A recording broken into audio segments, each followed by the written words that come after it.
Hi and welcome along to World Cup Daily, the show where we take a look at the World Cup news and Arsenal news here on Arsenal Fan TV. And we're going to kick off with the World Cup. Some great games yesterday. How good were the French yesterday? Absolutely brilliant. They're really looking like a team that is going to do damage in this tournament. And Olivier Giroud of Arsenal put in a really magnificent performance yesterday. Scored the first goal with a magnificent header. Brilliant header by Giroud. Assist as well, played a good overall game, and Benzema scored. I mean, it was a really good performance by the French, and they're looking very, very impressive at the moment, and a team that's going to go very far in this tournament. And again, as I said, Giroud, listen, much maligned sometimes at Arsenal, which I always say I cannot understand. The guy is a quality player, and proving himself on the biggest stage yesterday, proving himself. What more can you ask for? You know what I mean? And it's when I hear people saying that, oh, he's just an average, he's useless, he's rubbish. I think to myself sometimes, what are you talking about? This guy is he's not a world-class player. He's not Suarez, but he is a very, very good centre-forward player who is for a big guy, very skillful. With the ball at his feet and very good in the air and a very, very good striker. And if we can get somebody in alongside him next year, we're going to have a very, very good attacking lineup. The problem we had last year, as I've always said, is just we're relying too much on him to get all of our goals. But I'm telling you, yesterday, very, very impressive on the biggest stage of all, the World Cup. And well done to Olivier Giroud. And to France, great performance by them, and they're looking really good. I said in a show I did a couple of days ago with Mo that they're sort of my little dark horses at the moment, and they could go very far in this tournament, looking really, really impressive. The other game, Ecuador versus Honduras, again, I was expecting it to be a real bruising affair because when these two have been playing in this tournament so far, they don't take no prisoners, especially Honduras. But it's actually a very, very good game, and Ecuador coming out the winners. Great game, great atmosphere in the stadium, great support for Ecuador. I mean, that's one thing I've loved about this tournament is that the stadiums, they all seem to be packed. There's a great atmosphere in every stadium. The locals have really come out and got behind every team. And I think Brazil's been a brilliant place to hold a tournament. I mean, we know about all the other problems behind the scenes that people are living in poverty and that has to be addressed. But as the actual tournament itself has been absolutely magnificent. Great games, and as I said, a great spectacle when you see inside the stadiums, the crowds, etc. And then the final game I have to talk about was what a magnificent performance by Costa Rica. Beating Italy 1-0, brilliant, shock of all shocks. Everybody was expecting, saying we were working it out. Hopefully England could stay in the tournament if Italy would beat Costa Rica, then beat Uruguay. We was all sort of assuming that, oh yeah, well, they would beat Costa Rica. Well, Costa Rica are a very, very good team, and they showed it. Joel Campbell again yesterday, good performance. Brian Ruiz of Fulham propping up with a good goal. And listen, Costa Rica deserved the win yesterday. They deserved it. And the consequences of that, Costa Rica, of course, are going to progress into the next stage, which is great for them. Who would have thought that when the group was put together? But England are out. England are definitely out now of the World Cup, and it is so, so disappointing that England are out. And there's been a lot of debate going around about whose fault, what happened, blah, blah, blah. But to me, I think the manager has got to fall on his sword. Roy Hodgson's got to go after this. I'm sorry. I'm hearing a lot of people trying to defend him, give him another chance. But listen, this is his second tournament. I know the first tournament he came in quite late, but this tournament he's had lots of time to prepare. I would say England, they spent millions on preparation for this tournament. And let's assess the tournament. 2 warm-up games, we didn't get a victory. And then we've lost our 2 opening games of the tournament and we're out. It's embarrassing for a big nation like England, a footballing nation. Football is the main sport in this country. Football you know, we say this is the home of football, and we are out. We're not even through to the groups. I mean, to the knockout stages of the World Cup, and I think it's disgraceful. And we can say, yeah, we played well in the first game, which we did. We played well, and there was good moments in the second game. But at the end of the day, we are out. We have not won a game. And Costa Rica have shown us yesterday that, you know, you can beat Italy, you can beat Uruguay. They did it. How much funds have they got to throw at it? Are you going to tell me that player for player, Costa Rica's players are better than England's players? But the problem is, England are not a proper team. There's players that are being played in the team to accommodate them. There are players that probably should not be there. You know, somebody should have been brave enough to say, you're past it now, you know what I mean, we're going to bring through other players. But I don't think this manager's brave enough to do that. The one positive he has shown is that he has given some of the young players a chance, and that's good. But is Roy Hodgson, when you look at Roy Hodgson, he's an older manager. Is he the guy who's going to take forward this team to be able to win the Euros? And I'm talking about winning the Euros. There's no point in going into competition saying, oh, if we can get out of the group, that's a great result. Not for England. And I'm not being arrogant here. Not for England. You need to be saying, what are we going to do to try and win this? What are we going to do to try and win this tournament? Not what are we going to do to get out of the group. I mean, this is England. So I'm sorry. For me, Roy Hodgson has to go. There has to be a new look about it. You know, and as I said, even the people that run England, the FA guy, Greg Dyke, I mean, coming out even before that Costa Rica result to say that, you know, his job is safe. I think that is what's wrong with this. We're not dynamic enough. We need new leadership, and, you know, something has to be done, because you see a team like Costa Rica, the way in which they play as a team, fight for each other in this tournament. Everybody knows their job. People have been played in that team in the right position. People have been played in that team to do what they're supposed to do. I'm sorry, there's no excuses for England to go out. I mean, they're laughing stock right now. In Brazil, I spoke to our guy down there, Luma yesterday, and he said that the fans over there are laughing. Hear that, England? Laughing at England because they're out. They can't believe it, that England are out after 2 games, and it's embarrassing. And I think the manager needs to fall on his sword. Oh, let's get into the transfer rumours. The rumours going around are all about Balotelli.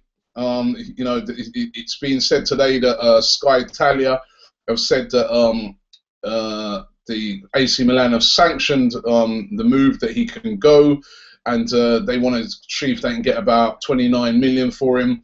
That's what's being said. And after yesterday, it's funny because after the first performance by Balotelli, every Arsenal fan would say, yeah, let's get him in.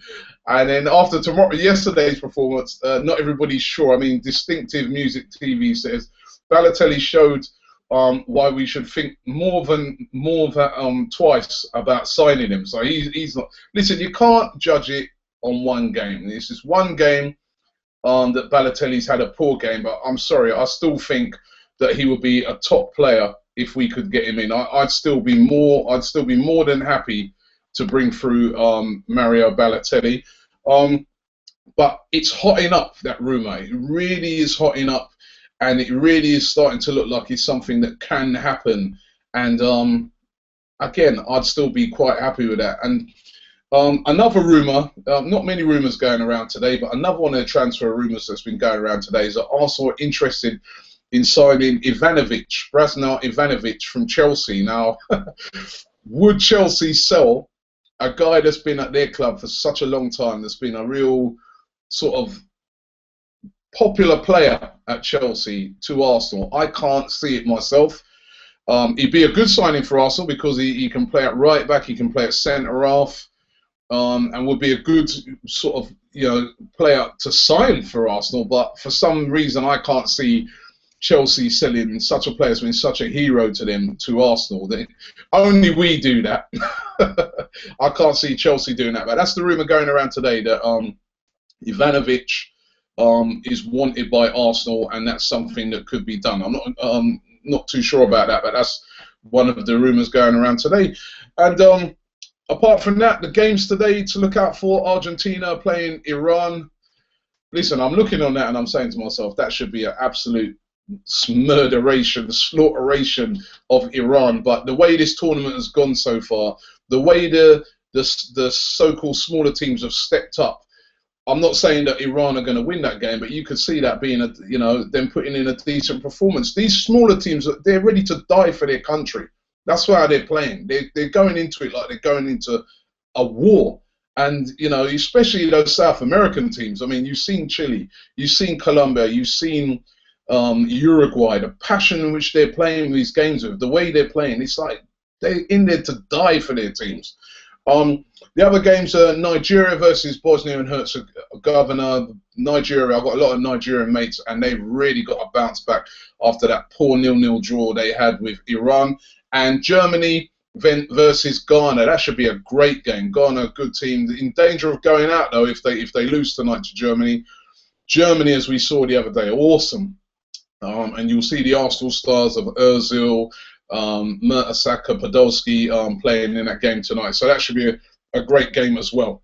Let's just get into a few of your comments. Thomas Varel says, Giroud lacks consistency. That has been the problem for the whole year. We need somebody who can be consistent throughout the whole season. But after seeing Balotelli play against Costa Rica, I'm not sure where to look anymore. By the way, Campbell would be amazing in an Arsenal shirt. Yes, we've definitely got to bring back Joel Campbell, the way in which he's played. But the thing is about it, you can't judge even Balotelli off of one game. I still think Balotelli is a top-class player, a top-class finisher, and he could do really well at Arsenal. Let's get. I'll tell you what, the comments are just blazing in here. Jonathan Orlansky. Sorry, as I'm trying to read them, so many comments come up that they knock the other comment. They knock the other comment off. So as I'm about to read it, it just disappears. So let me go back to Akash. All right, go back to Akash. He says Balotelli is a class act, but shame his attitude stinks. The only thing he done well yesterday was making great runs behind the defence, which is what we need. As I said, we cannot judge it off of one game. Rasmus Dallam says, where do you think Campbell should play in our lineup? That is a real tricky one. I mean, I suppose you could put him on. You can put him on the. He seems to be comfortable on both feet. You could put him on the left, maybe. You could put him, definitely have him on the right. Maybe he's a player that I think would be more on the right hand side.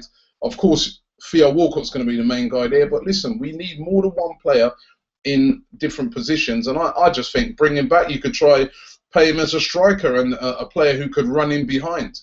But definitely, I definitely think we need to bring him back. Penga says, Robbie, would you be happy if we didn't sign a striker this summer? Campbell and Giroud have performed very well in the World Cup, and I'm excited to see what Campbell can do this season. No, I wouldn't be happy. We do need to sign a striker. There's no ifs or buts about it. World Cup's great, but we need a striker. We saw what happened last year. A striker is absolutely essential. David Chung says, is Remy signing for Arsenal? I remember a few weeks ago I told you guys that I heard it was a done deal, that Remy was definitely coming to Arsenal. I don't think we'll hear anything about that until after the World Cup. Again, I think if we did get Loic Remy, I think that would represent a good signing. Pinglerboo says, England were one-dimensional, get the ball, pass it out wide, cross it in. And he said, rinse and repeat again. No creativity in midfield. Where is England's Luis Suarez? They've got no talisman. Come back later, England, for your country at least. I mean, again, I agree with him there. The midfield area of England, there is no creativity, but we've got a player that can create, and that's Jack Wilshere. And there seemed to be a reluctance to play him in the World Cup. And I just didn't understand it. He should be starting all day long. All day long. Why are we playing with two holding midfielders in games? Listen, in my opinion, you go out to try and win games. And if you set up just, I mean, I'm sorry. There's many areas that need to be addressed. Callum Dobson says, hey, Robbie, what do you think about Lavezzi? Very, very good player. top player, but 29 years of age. I think we should be going for a younger striker. That's what I'd like to see. And although I think Lavezzi is a great player, I'd go for somebody a bit younger. Evans Plays says we need a young talent at right back, not Ivanovic. So he's not too over infused about that. Guna Kamal says, think of this, Mario Balotelli and Antoine Griezmann are the same age, 23. How weird does that sound? People forget that Balotelli was playing good from a young age, and Griezmann over the past couple of seasons has turned into a top-class player. And with that young face, people assume that he's younger. I mean, yeah, Mario Balotelli is a very, very young player. And listen, Balotelli, I still think will be a good signing for Arsenal. I can see him being very similar to Nicolas Anelka, not just in the sulky way, but in the way he makes those runs in behind, his pace, his power, his directness. And I would love to see him. He'd be another option to Olivier Giroud. Get two strikers in is my thing. I get him and Remy in, and I'd be more than happy. But I'm not the manager. We have to wait and see. XD3 says, I'd love to see Sanchez play at Arsenal. He's a world-class player, and if he comes to us, Gunners, we can make him even better. Again, that's another good shout, mate, and that's another player that I've looked at in this competition, World Cup competition. I think he's been brilliant. And even watching him at Barcelona, and even before he went to Barcelona, he's a top-class player, Sanchez from Chile, and I'd love to see him come in as well. He's a great player. I think if he came to the Premier League, he'd take the place by absolute storm. I really do think he would, and he will be a good shout, but I don't know. I'm not the manager, as I said. Last one here, Karen says, Robbie, are you going to be at the Emirates Cup? Yes, we will be at the Emirates Cup both days. Arsenal Fan TV will be there at the Emirates Cup, filming, talking to fans, getting your views of how the team's shaping up. Hopefully at the Emirates Cup we might see Joel Campbell playing there. Maybe he might have returned by then. But listen, as I said, really enjoying the World Cup. It's just such a shame that England are out. I suppose I'm going to start supporting Costa Rica now. My grandmother was actually born in Costa Rica, so I've got a little Costa Rican connection, right? But listen, it's very, very disappointing that England are out. But hey, what can we do? We're still going to enjoy this tournament. And thank you for watching World Cup Daily. We will be back tomorrow.